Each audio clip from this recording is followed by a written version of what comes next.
اهلا وسهلا الحبيبات ديالي، كنتمنى تكونوا بخير. اليوم ان شاء الله فيديو جديد اللي غادا نشارك معكم فيه كيف العاده وصفات اللي سهله وفي المتناول. غادا نحضر معكم هاد الكيك المالح اللي صراحه كيجي عجيب، بنين بزاف. وطبعا كاين بعض الاشياء او بعض الاضافات اللي يمكن لكم تستغناو عليها، يعني ما تضيفوهاش، كتبقى اختياريه.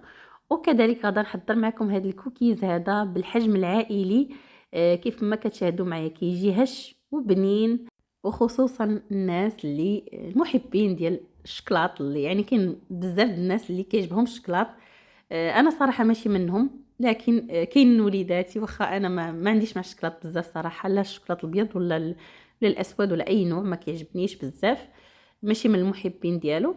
لكن كتعرفوا الوليدات كيبغيو شي حاجه مره من الاحسن انكم ديروها لهم في الدار.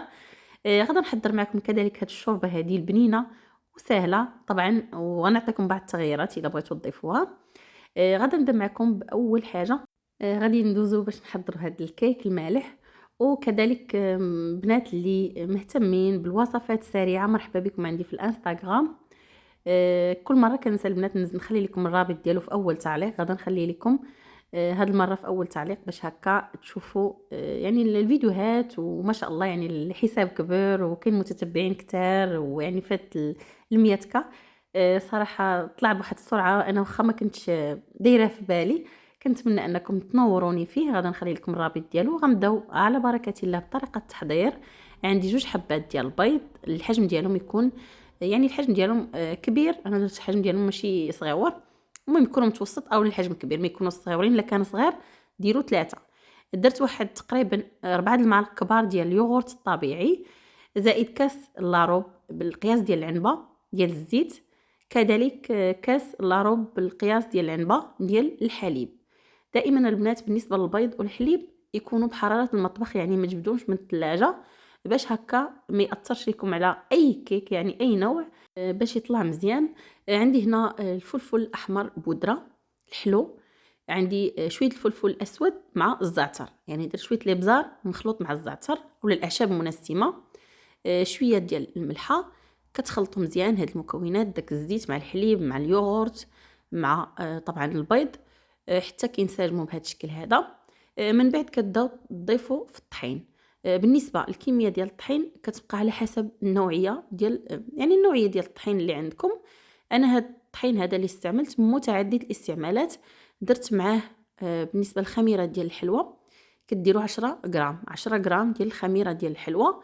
بالنسبه للكميه ديال الطحين غنرجع معكم القياس باش هكا الاخوات يقولوا لي ما تنسيش لنا الكميه ديال الطحين اللي استعملتي. انا استعملت تقريبا 350 غرام، لكن كتبقى على حسب النوعيه. غير نتوما خاصكم تشوفوا الخليط بهذا الشكل هذا، لاحظوا معايا القوام، كتحصلوا على قوام بهذا الشكل، ما يكونش خفيف وما يكونش عجينه عاود ثقيل بزاف. المهم غنركزوا معايا على الشكل ديال الخليط. صافي من بعد غادا نضيف شويه ديال المعدنوس مقطع، عندي طوماط سوريز مقطعه، يمكن لكم ديروا مطيشه عاديه تقطعوها، والزيتون اسود اللي يمكن لكم ديروا في بلاصتو زيتون خضر. وبالنسبه للجبن ديال الفيطه يمكن لكم تستغناو عليه الا ما متوفرش. بزاف الاخوات غيكون متوفر عندهم، بزاف الاخوات غيكون ما متوفرش عندهم. الا ما كانش يمكن لكم تستغناو عليه، يعني ما تضيفوش. وطبعا غنخلط هاد المكونات كلها هكا بالتدريج بسباتولا هكا. وفي هاد الاثناء كنكون مسخنه الفران ديالي على 180 درجه، الفوق والتحت. يمكن لكم البنات انكم ديروا هاد الخليط هذا في مول يكون كبير، يعني الحجم ديالو كبير، كيك مالح بالحجم العائلي، او لا كيف ما غندير انا كديروا هكا على شكل يعني كيكات صغار او لا هاد لي كاب كيك يكونوا صغارين الوليدات للمدرسه او لا الايام العاديه هكا الكوتي. صراحه كيجيو بنان بزاف. انا واحد ولدي ما صراحه ما كيعجبوش الجبن ديال الفيطه، ما كلاش. قال لي ماما كان عليك ما ديريش لي هاد الجبن باش ناكل.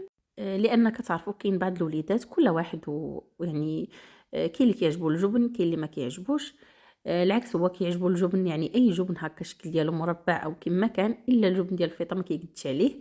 لكن الاخوات اللي وليداتهم كياكلوه انا صراحه كيعجبني، ولادي بجوج تا هما كيعجبهم.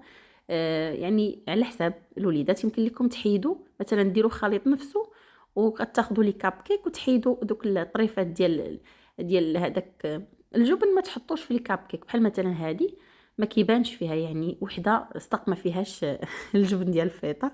الوليدات كتعرفوا. كاين وليدات اللي ما كيبغيوش هادشي. علاش بغيت نشرح لكم؟ لان كتكون تقنيات باش نحيدوا الحاجه. واخا مثلا نفس الخليط راه يمكن لكم ديروا 2 حبات ولا 3 ديال الكاب كيك ما فيهمش الجبن، يعني تحيدوا دوك القطع باش هكا نرضيو جميع الاذواق وصافي. من بعد ما قاديتهم طبعا المولى البنات كتكونوا داهنينو بشويه ديال الزيت او الطحين اولا الزبده والطحين على حساب. اولا كديروا داك البخاخ اولا كديروا الورق يعني ديال دوك الكويرطات ديال الحلوى على حساب كل واحد وكيف بغى. صافي زينتها هكا من الفوق بدوك القطع ديال الزيتون مع مطيشه اولا طوماط سوريز مقطعه. صافي وغدا ندخلهم الفران اللي كما قلت لكم سخن على 180 درجه. مده الطهي تقريبا 20 دقيقه اولا 25 دقيقه صافي كيكونوا واجدين. كيجي هذا هو الشكل ديالهم، كيجيو زوينين بزاف ناجحين. اكيد غدا نفتح لكم باش تشوفوا الشكل ديالهم من الداخل كيف داير. غير ما يبداو طلعوهم هكا مثلا الا كنتو دايرين هكا القوالب حاولوا انكم بحال تضغطوا عليهم من الجنب باش ما يتفزروش ليكم. كما كنضغط عليهم انا فاش قبل ما نجبدهم كنضغط عليهم من الجوانب بجوج عاد باش كنطلع، يعني ماشي كنبدا نهز فيها في مره. هذا الاخوات اللي ما دهنوش القالب مزيان اولا مثلا ما داروش الورق. شوفوا معايا البنات من الداخل كيف داير، كيجي واعر مفتح. يعني هاد لي كاب كيك كيجيو زوينين. او كما قلت لكم راه يمكن لكم تستغناو على هذاك الجبن ديال الفيطه الناس اللي ما كيبغيوش. يعني ماشي ضروري، غير هو كيزيد الوصفه ديالكم بنه. صراحه ما عرفتش واش حيتاش انا كيعجبني ولا وحتى انا البنات يعني من قديم ما كنتش كنبغي، يعني ما كيعجبنيش. يعني ما عرفتش كيفاش كان كيجيني المذاق ديالو بيزار حتى وليت كنذوقو هكا مره. صافي ولا كيعجبني، وليت كندخلو في الوصفات ولا كيعجبني. هذا هو المشكل اللي عندي حتى مع سمك السلمون اللي حتى هو نفس المشكل عندي. كيجيني ما عرفتش كيجيني مذاق ديالو ماشي هو هذاك مدخن، ماشي سمك السلمون يعني الطري مدخن ما كنقدرش عليه. ودابا الغزالات ديالي غندوز باش نحضر معكم هاد الشوربه هادي اللي كتجي زوينه وكتجي خفيفه، خصوصا الناس اللي كيعجبهم لسان الطير. كتعرفوا الوليدات كيعجبهم هاد لسان الطير وحتى الناس الكبار. يعني ماشي هاد الوصفات ماشي القصد ديالهم غير الاطفال، غير كنذكر الاطفال لان بعض الامهات يعني كتار صراحه اللي عندهم هذا المشكل مع وليداتهم. كتعرفوا الوليدات الصغار يعني كيكون مشكل هكا في الاختيارات ديالهم ديال الاكل، كل واحد شنو باغي. كاين بعض الاشياء اللي كيبغيها الطفل والطفل الاخر ما كيبغيهاش. لهذا كنحاولوا اننا يعني نشوفوا دائما الوصفات اللي كيكونوا يبغوها كاملين، لان كيصعب عليك تحضري هذه وهذه وهذه. صافي البنات انا غادي ندوز معكم التحضير ديال هاد الشوربه هذه. عندي هنا صدر ديال الدجاج اللي كنسلقته مع شويه الملحه شويه ديال الحبوب ديال الابزار. يعني الناس اللي ما عندهمش البزار يعني حبوب يمكن لكم ديروا هكا غير مرشوش، وطبعا شويه ديال الزيت. بالنسبه للماء كتوضعوا الكميه الكافيه. تقريبا عندي هنا واحد 2 لتر ديال الماء. كديروا مع واحد زلافه ديال هاد لسان الطير اللي كتغسلوه. انا صراحه كاع هاد المهم كاع هاد المعجنات كنحاول نغسلهم دائما، نغسلهم لان كتكون غبار كيكون بزاف الاشياء. غير دوزوا عليهم هكا تحت الروبيني وكتوضعوهم في الطنيجره. صافي داك صدر الدجاج من بعد ما طلعته غادي نحاول اني نفتتو بهاد الطريقه هادي. كتاخذوا غير فرشيطه وتبداو ديروا ليه هكا. وكاين طريقه اسهل يعني باش يجي الشكل ديالو هكا مفتح كامل. كتاخذوا داك الصدر ديال الدجاج من بعد ما كتكون جبدتوه هكا باقي سخون يعني ماشي حتى يبرد. كتوضعوه في واحد الاناء اللي يكون شويه غارق، وكتاخذوا الطراب اليدوي عفوا الكهربائي، يعني داك اللي كنطربوا به الكريمه. وكتبداو تدوروا هكا تحاولوا انكم تغطيوه من الفوق باش ما يطيرش لكم داك الدجاج. صافي كتبداو تطربوا كيتفتت بواحد الطريقه زوينه بزاف. غادي ندوز معكم تتمه الوصفه. عندي 2 حبات ديال البيض اللي كتطربوهم بهذا الشكل هذا حتى كيولوا هكا منسجمين. صافي من بعد كتزيدوا معاهم عصير ديال الحامضه، يعني كتاخذوا حامضه وكتعصروها وكتضيفوها مع هذا البيض باش يحيد لكم ديك الزفوره ديال البيض تماما. بالنسبه للاخوات اللي ما بغاوش يضيفوا البيض راه يمكن لكم تستغناو على البيض وهذا الحامض وهذا ديروا في بلاصتهم الكريمه. يعني تاخذوا الكريمه وتضيفوها مع هاد الخليط هذا حتى هي كتجي زوينه. لكن الوصفه ديالها يعني اللي كتجي هكا بنينه اكثر وبديك البنه د الحموضه وهذا هي هاد الطريقه هذه. هنا كنت خديت شويه من داك المرق اولا داك الصوص اللي عندي ديال لسان الطير. هنا لسان الطير يعني كتخليوه حتى كيتسلق تماما، يعني شاهدوا معايا راه طاب، يعني ما بقاش خصو مازال يطيب. عاد باش كتضيفوا هاد الدجاج اللي كنت سبق ليه وفتتو مع داك لسان الطير. بالنسبه دائما البنات كتنتبهوا الكميه ديال الماء خاصها تكون بحال هكا، يعني يكون داك لسان الطير مغمور بالماء، يعني ماشي قليل وناشف، وخصو يكون هكا يعني الشكل ديالو ديال شوربه، باش يجي هاد الوصفه يعني متكامله وتجي ماشي بحال الشكل ديالها ثقيل مثلا بحال الروز ولا هذا. صافي هنا البنات زدت داك الخليط اللي فيه البيض وفيه الحامض، كتزيدوه بهذا الشكل هذا. ويمكن لكم تزيدوا كذلك واحد شويه ديال النشا في المعلقه الا بغيتوها تجيو ثقيله، يمكن لكم ديروا واحد شويه ديال النشا، يعني كتاخذوا شويه ديال داك المرق وكديروا واحد 2 معالق ديال النشا كتخلطوهم وكتضيفوهم كيجي عاقد اكثر الا بغيتو. انا صراحه عجبني هكا، وداك المذاق ديال الحامض اللي كيجي زوين، اللي يمكن لكم كذلك انكم ديروا واحد شويه ديال العصير ديال الحامض من بعد ما كيطيب. وما تخافوش من داك البيض راه ما كيجيش باين نهائيا. صافي انا الغزالات ديالي غندوز باش نحضر معكم هاد الكوكيز بالحجم عائلي اللي كيجي زوين حتى هو بزاف بزاف. يمكن لكم هاد الكوكيز هذا ديروه على شكل فردي الا بغيتو، بغيتو ديروه في شكل على شكل عائلي يمكن لكم ديروه. هنا البنات فصلت لكم درت لكم لي كاب كيك بالحجم الفردي، ودرت لكم هاد الكوكيز الحجم عائلي. يمكن لكم ديروا الكيك المالح بالحجم العائلي كذلك، والكوكيز بالحجم الفردي. المهم نتوما كيبقى لكم الاختيار. صافي انا وجدت كاع دوك المكونات اللي غادا نحتاج. بالنسبه لهاد الكميه هذه راه كتعطي يعني داك الحجم اللي عائلي كبير. عندي هنا الزبده 200 غرام ديال الزبده.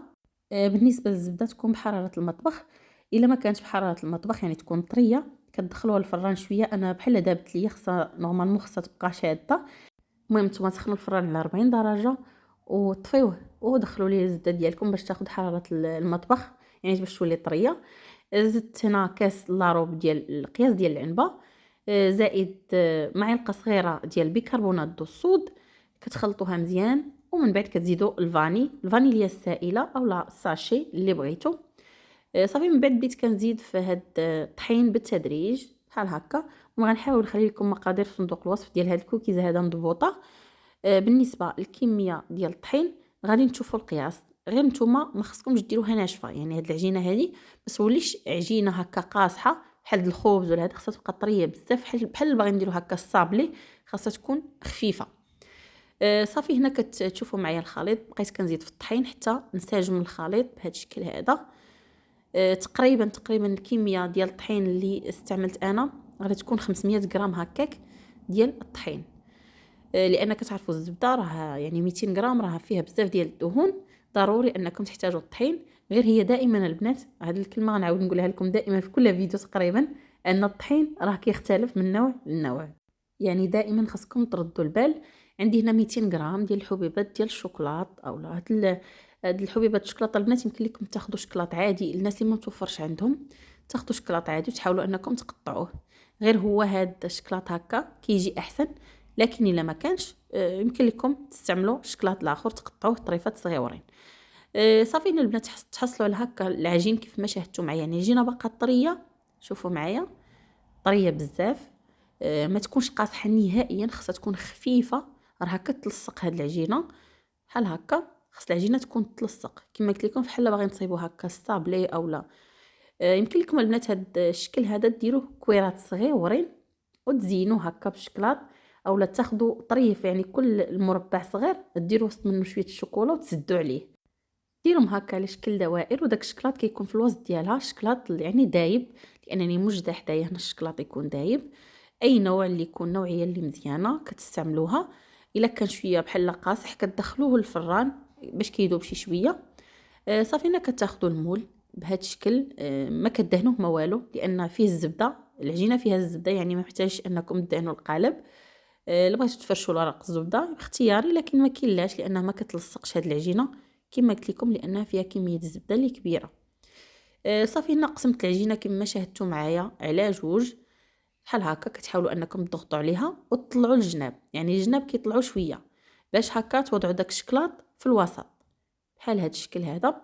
انا كنت دخلت هاد الشكلاط شويه الفران باش غير يعني هكا يتطلق، ما يبقاش ماشي قاصح. هاد الشكلاط النوعيه اللي تستعملوا البنات ما تكونش داك الشكلاط اللي يكون جامد، خاصو يكون نوعيه اللي تكون مطلوقه. انا ما بغيتش نقول لكم حتى شي اسم، لان صراحه ما يعني ما بغيتش نحط لكم شي اسم لان ما عارفاش انايا النوعيه اللي غادي تبغيو تستعملوا نتوما. غير نتوما ركزوا على نوعيه الشكلاط اللي تكون هكا الشكل ديالها شويه سائل، ما تكونش جامده، لان هذيك الجامده ملي غادا تدخلوها الفران وتعاودوا تخرجوه كيكون ملي كيبرد هذا الكوكيز كيولي قاصح فيه، يعني يكون شويه مطلوق هكا. صافي كتقادوا هكا في الوسط، وحاولوا انكم ما تقيسوش الجناب. بالنسبه للعجين المتبقي كتحاولوا انكم تسرحوه هكا، يعني كتطلقوه حتى كتاخذوا العبار او القياس ديال القالب او المول بحال هكا. وراني كنت محتفظه بشويه ديال الحبيبات ديال الشكلاط باش نخليهم. لاحظوا معايا العجينه راهي طريه، يعني بصعوبه باش كنحاول نجمعها لانها كتفكك على بعضها لانها طريه كما قلت لكم. صافي غنحاول انني نقاد دوك الحواف اولا الجوانب بهذا الشكل هذا. حاولوا انكم تدخلوها هكا وانتم كتضغطوا من الجناب باش هكا ما تخرجش لكم ديك الحشوه ديال الشكلاط. بالنسبه للفران غادا نسخنوا على 180 درجه. المده ديال الطهي ديالو تقريبا هاد الكوكيز كتاخد ديك 25 دقيقه هكاك. الفوق والتحت كتشعلوا الفران من الفوق والتحت وكتحطوا القالب اولا المول في الوسط. بالنسبه للكوكيز هذا كتستعمل يعني بالنسبه للشكلاط او عفوا داك السكر كتستعملوا السكر البني في عوض السكر الابيض. انا صراحه ما كانش متوفر عندي السكر البني، وإلا متوفر عندكم يكون احسن. يعني عوض داك السكر الابيض ديروا في بلاصتو السكر البني، راه كيجي ألذ وكيجي احسن وكيعطي الوصفه ديالكم داك اللون هكا بني، وحتى كتجي مفتة اكثر، يعني واحد الطراوه كيعطيها اكثر من السكر الابيض. يعني السكر الابيض كيجمع الحاجه يعني الحلوه ولا هذا، عكس السكر البني كيجيبها هكا مرخوفه وكيف كنقولوا رطبه. هنا احتفظت واحد شويه ديال الشكلاط هاد الحبيبات الشوكولا. ضروري انكم تحتفظوا واحد الكميه هكا تقريبا 2 المعالق هكا من الفوق. كتحاولوا انكم تزينوها على هاد الشكل هذا، وصافي غدا ندخلها الفران كما قلت لكم اللي مسخن على 180 درجه او 170 درجه. الا كان الفران ديالكم كيحتفظ بالسخونيه اكثر من اللازم ديروا 170 درجه. الا كان يعني كيكون هكا متوازن ديروا 180 درجه. صافي كيجي هذا هو الشكل ديالها. شاهدوا معايا يعني ما لصقت ما والو. كيف ما طلعتها من الفران حطيتها مازال خليتها انا بردات شي شويه، داك الشكلاط ما بقاش سايح كيف ما بغيت انا، لانني ملي طلعتها نسيت صراحه ما صورتش لكم ديك اللقطه ديال مني نقطعها هكا تكون سايحه اكثر. خليتها بردات شويه. غدا نقطع لكم باش تشوفوا هكا الشكل ديالها كيف داير. كما قلت لكم كتجي طريه بزاف، واكيد راكم شفتوا معايا في الفيديو وريتكم يعني وانا كنقطع فيها هكا بالفورشيط كيفاش الشكل ديالها طري. لاحظوا معايا كيف دايره من الداخل طريه بزاف وبنينه.